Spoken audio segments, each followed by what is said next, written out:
Y los invito a seguir viajando con Adrián Volpato, este ingeniero rafaelino, en realidad nacido en Aldao, pero rafaelino por adopción, que nos viene llevando de manera imaginaria, por supuesto, en su moto en este último viaje que él realizó en 2019 desde Barcelona a Tokio. Y recuerdan que en el último programa que él estuvo, habíamos llegado junto a él a la frontera con Rusia. Bueno, vamos a treparnos nuevamente a las dos ruedas con Adrián Volpato para continuar este fantástico viaje. Este espacio es auspiciado por Panadería Flor del Norte, desde 1953, elaborando productos de calidad. Y también te esperamos en Flor del Norte Garden Bar, un espacio agradable, tranquilo y ameno para disfrutar en familia y con amigos. En Mainardi 298. Seguinos en Facebook e Instagram como Flor del Norte.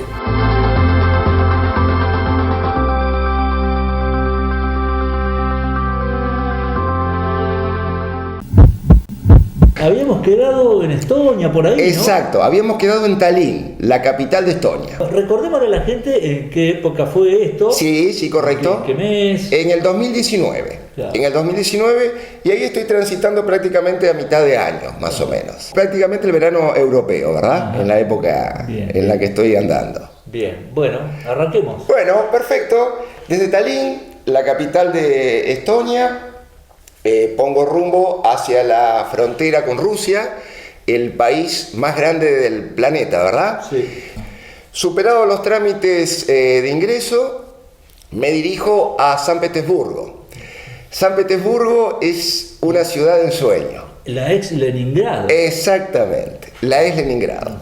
Una ciudad de ensueño, edificada en una zona pantanosa y gélida en la desembocadura del Nevá, por orden de Pedro el Grande, que deseaba una capital a su medida. Sus palacios aristocráticos, sus majestuosos templos y monumentos, sus bellos parques, dejan realmente al viajero sin aliento. Anonadado. Exactamente. El Palacio de Invierno zarista y sus edificios adjuntos concentra uno de los museos más importantes del mundo y sin lugar a dudas el más lujoso. Así, el Hermitage atesora en 400 salas más de 3 millones de obras de todas las épocas. Si un amante del arte quisiera conocer la colección completa, le demandaría al menos 5 años y medio de su vida, dedicándole solo un minuto a contemplar cada pieza o cada objeto. Qué cosa extraordinaria. Exacto. Bueno, San Petersburgo... ¿Estuviste visitándolo? Sí, obviamente es imposible abarcar todo, claro, ¿no? Sí. Yo estuve en una sala en donde tienen armas de todas las épocas, pero bueno, también recorrí pintura. Yo obviamente no soy un experto en arte, pero eso realmente lo disfruta... Claro, cualquiera. Exactamente. Cualquiera puede disfrutar de Indudablemente, sí. indudablemente. En definitiva, la llamada Venecia del Báltico, en definitiva, resuma aire imperial por doquier.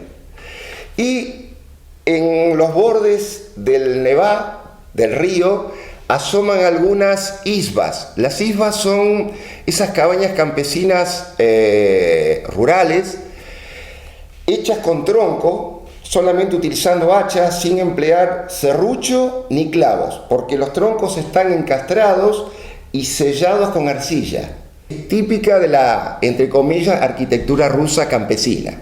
Mirá. Pongo proa hacia el oriente y primero paso por la anciana Veliki Novgorod, considerada el lugar de nacimiento de Rusia, porque allí en el 862 el príncipe Rurik proclamó el moderno Estado ruso. Y un poquito más adelante está el apacible poblado Tver, a orillas del Volga, donde la emperatriz Catalina la Grande tenía un palacio de ruta para descansar de sus viajes entre la entonces capital San Petersburgo y Moscú. San Petersburgo fue capital durante algo más de 200 años, hasta que en el 1918 se mudó a Moscú. Claro. Siguiendo un poquito más adelante, me veo envuelto en un tránsito feroz, agresivo, donde las reglas conductivas no son muy claras. Un verdadero pandemonium reina en la intimidante escala de la capital, Moscú. A pesar de todo, llego a la explanada más famosa del mundo, la Plaza Roja. La Plaza Roja. La Plaza Roja. Kremlin. Exactamente, la del Kremlin, la Plaza Roja. Inequívoco emblema de la ciudad, abrazada a río Moscova, cobija catedrales imponentes con sus típicas cúpulas coloridas y acebolladas, y al Kremlin. Krem significa fortaleza, y eso realmente es, ¿no?, un conjunto de edificios militares, administrativos, religiosos, rodeados por un muro que durante añares defendió la ciudad. Muchas ciudades rusas tienen su Kremlin, pero el Kremlin por excelencia es el de Moscú. Pegado a sus muros se encuentra el mausoleo donde descansa el cuerpo embalsamado de Lenin, el líder de la Revolución Comunista. Y otro ícono de la ciudad son las galerías de los subtes, verdaderas galerías de arte, es decir, las estaciones de los subtes, ¿verdad?, ordenadas por Stalin para luego convertirse en palacios del pueblo. Me alejo del ajetreo y llego a Suzdal. Suzdal fue un centro de poder en la época de Iván el Terrible y luego se convirtió en un importante núcleo comercial. Cuando a fines del 1800 los mercaderes locales fallaron en lograr que los rieles del Transiberiano pasen por Suzdal, en lugar de ello lo hicieron por Vladimir, una localidad distante unos 35 kilómetros. Como resultado, Suzdal no solo fue bypaseado por el Transiberiano, sino por el siglo XX. Así que permanece como en su pasado. Antiguas cabañas de madera, también viejísimas catedrales con cúpulas doradas que se reflejan en el río Kamenka. Y ahí tengo un muy lindo recuerdo porque trago amistad con unos locales y ellos me llevan a conocer la baña, muy propia de su cultura. La tradicional parilka es una cabina de madera relativamente pequeña. En su interior hay una estufa de piedra alimentada por leños. Cuando las piedras están incandescentes, rocían agua sobre las mismas, generando vapor. El aire húmedo alcanza unos 120 grados de temperatura y luego literalmente te azotan con unas ramas de abedul hasta que sales brincando y te tiras al agua fría de un río, en este caso el Kamenka, ¿no? Una experiencia inolvidable. Y el ritual sigue, Jorge. Luego de eso, porque eso fue a la tardecita. ¿Lo hiciste? Sí, por supuesto, y en más de una oportunidad. No. Porque a ver, esa gente que me alojó, luego me fueron haciendo contactos en futuras ciudades, y si bien yo no cargo celular, siempre me las ingeniaba si yo tenía el número escrito, paraba a alguien, me contactaba y me venían a buscar, y la ceremonia de la baña es muy tradicional en Rusia. Claro. Muy tradicional. O sea, que no podías eludirla. No la podía eludir. Y realmente la disfrutaba. Y dicen que es muy sano, ¿no? Drenaje linfático y todo lo demás. Es el equivalente al sauna, ¿verdad? Claro. La baña, ¿no? Eso no es propio de nuestra cultura. Claro. Te decía, luego de la baña, el ritual continúa con la tradicional sopa borsch, que está elaborada con remolacha, repollo, hinojo, perejil y crema. Y a continuación, los brindis. Brindis por el encuentro, brindis por la amistad, brindis por el mañana. En definitiva, una larga noche. Con una hilera interminable de brindis. Exacto, una larga noche de vodka y nazrovie. Nazrovie es salud en ruso. Sí, bueno, continúo. al margen de la gran hospitalidad de esta gente, tenía que seguir la marcha, y ya rebasado Moscú, descubro que prácticamente la señalización en inglés había desaparecido, así que tuve que empezar a desasnarme un poquito respecto al cirílico, ¿no? La grafía rusa, porque no tenía alternativa respecto a la lectura de la señalización. Y llego a Nizhny Novgorod. Esa es la quinta urbe de Rusia. Desde lo alto de un acantilado donde está erigido el Kremlin, hay una vista soberbia del encuentro entre el Volga y el Oká.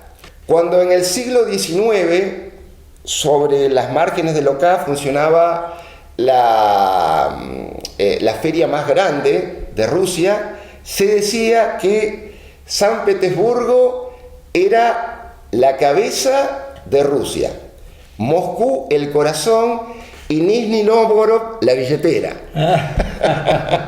Ahí también hago amistad con una pareja de rusos y ellos llaman a una amiga que felizmente es profesora de inglés, así que conformamos un lindo grupo y ella me enseñó a decir algunas palabras más en ruso, porque hasta el momento yo me basaba simplemente en un privet, hola, spasiba, gracias. Por ejemplo, ella me enseñó a decir algo que aún no olvidé, adin es uno en ruso. Entonces me dice, repite esto, adin chevalier, adin una persona, adin noche, una noche, para cuando llegara a algún lugar conseguir alojamiento, ¿verdad? Muy bien. Sí, sí. Y además descubrimos, por esos misterios lingüísticos, algunas palabras que tienen el mismo significado y se dicen igual en castellano y en ruso. Por ejemplo, luna, cultura, crisis, mirá, mismo significado y se pronuncian de la misma manera. Y Marilla, esta chica también me obsequió un atlas ruso, obviamente todo en cirílico. Por ejemplo, acá dice Rusia. Me dice, para que no te pierdas en mi país. Qué lindo gesto. Sí, ¿no? realmente, y me fue muy útil, realmente me fue muy útil también, ¿no? Así que bueno, lo guardo como un muy grato recuerdo. Claro, también. por supuesto. Luego continúa Kazán. Kazán significa olla en tártaro. Es el Estambul del Volga, un sitio donde Europa y Asia se contemplan mutuamente. Ahí la autonomía tártara, descendientes de las hordas de Gengis Khan, es muy importante. En definitiva, los tártaros conviven con los eslavos, una curiosa combinación cultural. La mezcla. Exactamente. Y Moscú cuida de que toda esa área siga siendo leal a Rusia, en particular por las importantes reservas de petróleo que tiene. Claro. Todo tiene un porqué. Obviamente, obviamente. Y si es oro negro, mejor. Y si es oro negro, mejor. Continuando siempre hacia el oriente, la presencia de la taiga, caracterizada por sus bosques de coníferas, es creciente.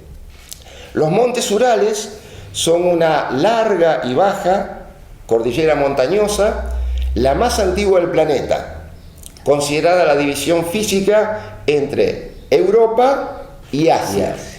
Y ahí comienza Siberia, la inmensa región rusa que ocupa prácticamente todo el norte de Asia. Bueno, vamos a hacer una pausa, vamos a descansar un rato. Pero cómo no. Estacionamos una moto, perfecto, cargamos combustible, exacto, bebemos algo y seguimos viaje. Excelente, Jorge, así lo haremos. Muy bien. Bueno, ya descansamos, estiramos las piernas, cargamos combustible, tomamos algo y seguimos viaje. Seguimos viaje. Bueno, toca Siberia. Largas distancias, montañas cada vez más elevadas, bosques más tupidos, algunos girasoles que tiñen el horizonte, poblaciones muy pequeñas. Y luego me toca cruzar Kazajistán, la última de las repúblicas soviéticas en independizarse, el norte de Kazajistán. El norte es una estepa vasta, arenosa, con pastizales, en donde noto desperdigados muchas cigüeñas, las unidades de bombeo petrolero. Claro. Y se comprende, pues Kazajistán es uno de los mayores productores de petróleo a nivel mundial.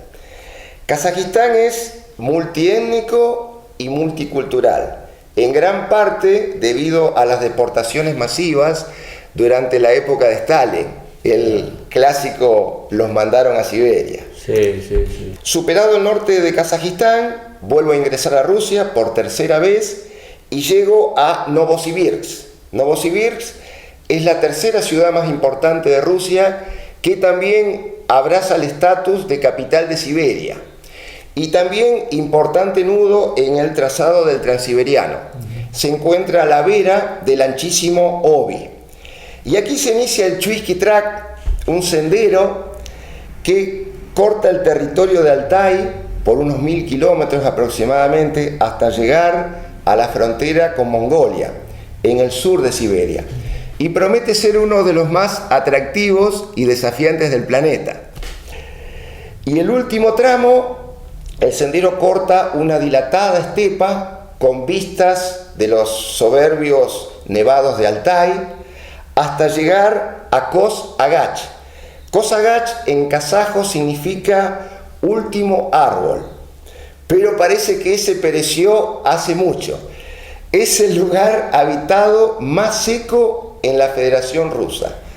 La villa fronteriza da una extraña sensación de fin del mundo, con sus modestas moradas y camellos vagando libremente. Sigue Mongolia. Los trámites fronterizos son sencillos. Claro que si el idioma ruso es complejo, el mongol es sencillamente ininteligible. Cambio los rubros restantes por tugrix, la moneda local.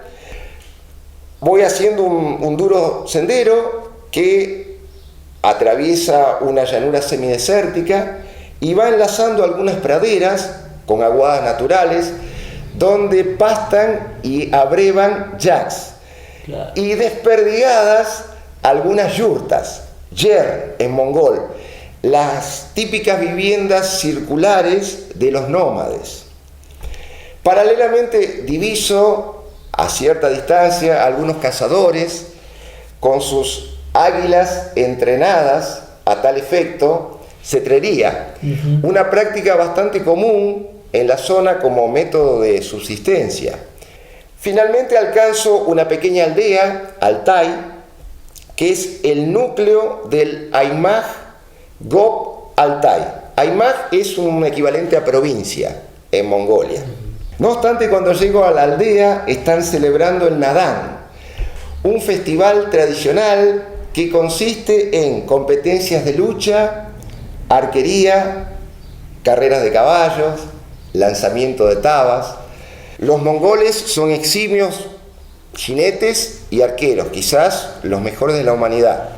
Qué bárbaro. Yo concito la atención, obviamente, por la moto y desde luego por extranjero. Justamente te iba a preguntar, ¿cómo te recibieron? Claro. Lo único que me hicieron señas de que no fotografías, o sea, espectador. Ellos son muy celosos de su cultura. Yo notaba que en más de una oportunidad, cuando intentaba sacar la cámara fotográfica, me hacían señas pacíficamente, pero que no. Y tomé fotos de yurtas, o sea, la vivienda, pero generalmente a distancia, porque también son muy celosos de su vivienda, ¿verdad? En definitiva, de sus costumbres. Claro. Pero una familia mongola me invitó a su yurta. Es menester entrar con el pie derecho e inmediatamente tomar asiento. Y me homenajearon con kumis, que es leche de yegua fermentada. Y luego un plato con carne cruda, fuertemente aderezada. La ruda vida de los nómades que acompañan al ganado, armando y desarmando sus yers, en un clima continental muy crudo, con inviernos que superan los 45 grados bajo cero, exigen una dieta proteica y calórica muy elevada. Claro. ¿Verdad? Los mongoles están considerados como la raza genéticamente más fuerte del planeta. Bueno, continuó la marcha y la traza principal desaparece, se abre una inmensa estepa con diferentes huellas. La sensación de estar perdido en Mongolia es continua. Permanente. Y ahí obviamente surge el fantasma de la incertidumbre, de la vacilación. Llego hasta las ruinas de Karakorum. La ruina Karakorum fue la otrora capital del imperio mongol. Cuando el mismo declinó, la capital fue destruida. Con parte de las ruinas se construyó un inmenso monasterio budista que, a pesar de los daños sufridos durante la purga estalinista, se ve soberbio, ¿verdad? Ahí hago una noche y luego continúo, vuelve a abrirse la estepa inmensa. No te lo mencioné antes, pero en general se observan cabras, ovejas desperdigadas, algún corral de pircas. Generalmente en lo alto de las lomadas suelen estar lo que se denominan obos o mojones sacros, construidos con piedra y madera y dedicados a alguna divinidad. El sentimiento de libertad es extremadamente profundo. Siempre vagando algunos camellos. A lo lejos divisé los taquis son los caballos salvajes. Y finalmente llego a Ulan Bator, la capital, la única ciudad importante de Mongolia. En las puertas del Parlamento espera la inmensa estatua de Gengis Khan a los viajeros, en la plaza principal, ¿verdad? Me quedo un par de días en Ulan Bator y pongo pro hacia el norte, nuevamente hacia la frontera con Rusia. Pero antes me detengo en una pequeña aldea y realmente justifica la detención, pues es hogar de una de las 3 últimas fábricas artesanales de arcos que quedan en Mongolia, basándose en cuernos de cabras montesas o de renos. La cuerda del arco está hecha con tripa de pescado trenzada y el cuerpo de la flecha está hecho con bambú. Lo van labrando en forma manual y con piedra. Es artesanal 100%. 100%. Demanda aproximadamente 4 meses completar un arco. Y bueno, y así me voy despidiendo de Mongolia, este país con sus inmensas estepas rodeadas de montañas, bajo un eterno cielo azul y muy arraigada a sus tradiciones ancestrales, ¿verdad? Claro, seguro, sí. Y ya próxima, el 4º ingreso a Rusia. A Rusia. Bueno, muy bien. ¿Te parece que paremos aquí? Me parece bien, Jorge. Hacemos un descanso. Y después, en otro programa, seguimos viajando. Pero cómo no, encantadísimo. ¿Qué nos queda? Y después nos queda toda la parte de Siberia Oriental, que es la parte más solitaria de Rusia, hasta llegar a Vladivostok, y de ahí el ferry para llegar a Corea del Sur, y luego de Corea del Sur, Japón. Y la experiencia en el país del sol naciente, ¿verdad? El sol naciente. Exacto. Hasta llegar a Tokio. Exactamente, hasta llegar a Tokio. Bien, bueno, bárbaro. Muchísimas gracias. No, el agradecido soy yo, Jorge. Muy amable. Y bueno, y un saludo, un muy feliz año nuevo para todos, ¿verdad? Muchísimas gracias. No, al contrario, el agradecido soy yo. Muy amable.